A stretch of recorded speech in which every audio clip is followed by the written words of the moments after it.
What's going on, guys? It is Cinema Saturday, where we break down a scene from a TV show or movie and provide my thoughts and perspective on how it's related to sales and business. This scene takes place in the old school sales comedy Used Cars, starring Kurt Russell. Here's the scene, and then we'll break it down.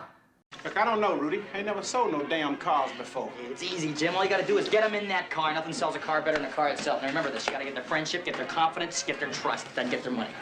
Let me get the door for you. All right, I don't know. Oh, no, that's all right. I'm just looking. Oh, yeah, but I want you to look inside. It's real nice in here. No, I don't want to get inside. It's nice and comfy. It's roomy. You got a lot of leg room. I've just been looking around a lot of Yeah, but I want you to look inside. No, I don't want to look inside. Oh, just get in the motherfucking car. Get in here. Get in here. Get. It's sad to say, but this scene is reflective of most sales training in the real world. I came across a study done by the Rain Group, and they wanted to find out what separates the top performers from everybody else in sales. What are they doing to achieve superior results? And what they found is pretty alarming. Only 17% of sales organizations have very or extremely effective sales training. That means 83% of companies who have a sales force do not have an effective sales training program. They dug a bit deeper and broke their study of sales performance into these three graphs.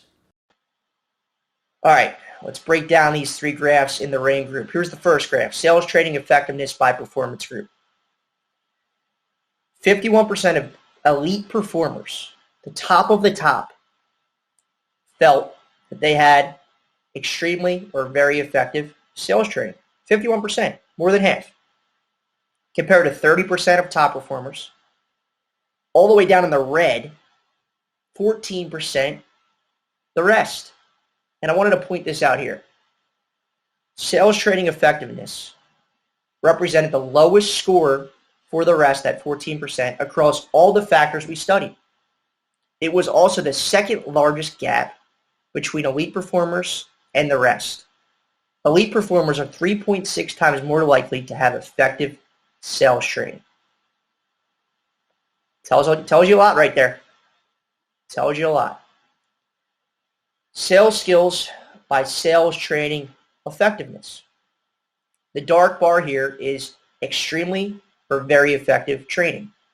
84% of people who had extremely or very effective training thought that they had the skills necessary to drive and win sales opportunities, compared to 32% of people who did not have any sort of training at all or it wasn't effective. They did not think that they had the skills necessary to drive and win sales opportunities. Only 32% of those people felt that. Sales negotiation, 72% who had extremely or very effective sales training thought that they or felt they had the skills necessary to negotiate, compared to 21% of those people who didn't have really good training at all or it wasn't effective. Only 21% of them felt that they had the skills necessary to negotiate. And here is the last graph. Only 30% of all respondents agree they have good or excellent investment in sales training. This graph breaks it down by performance group. 57% of elite performers felt that their company had excellent or good investment in sales training. It's really good and not surprising.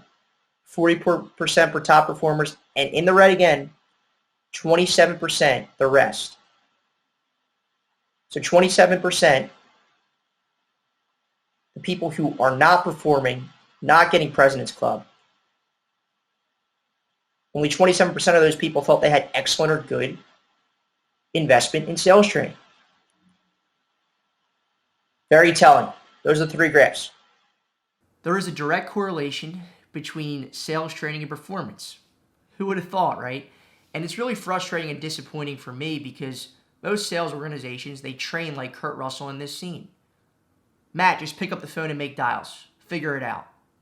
That is their sales training.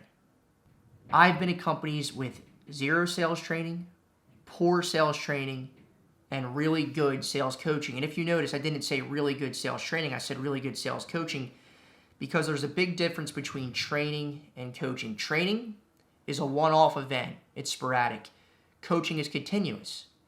And I think you guys are pretty smart. You could guess where I did the best at, right? Where I got on my path to becoming a professional salesperson, where I was getting coached up every single day. I'm looking for a new sales job right now, and one of my main focuses on these calls with sales managers and hiring managers is understanding in great detail the sales training and coaching provided to the salespeople, because I know, and based on this study, you all should know and be bought into this, that that's going to have a direct correlation on my performance in that job. Hopefully you guys got value from this video. Let us know what you guys think in the comment section below. Also in the comments, what is the best sales trainer or sales coach that you've ever worked with? I will let you know mine in the comment section below. Like and subscribe, and look out for videos every Tuesday, Thursday, and Cinema Saturday. Thanks for watching, guys.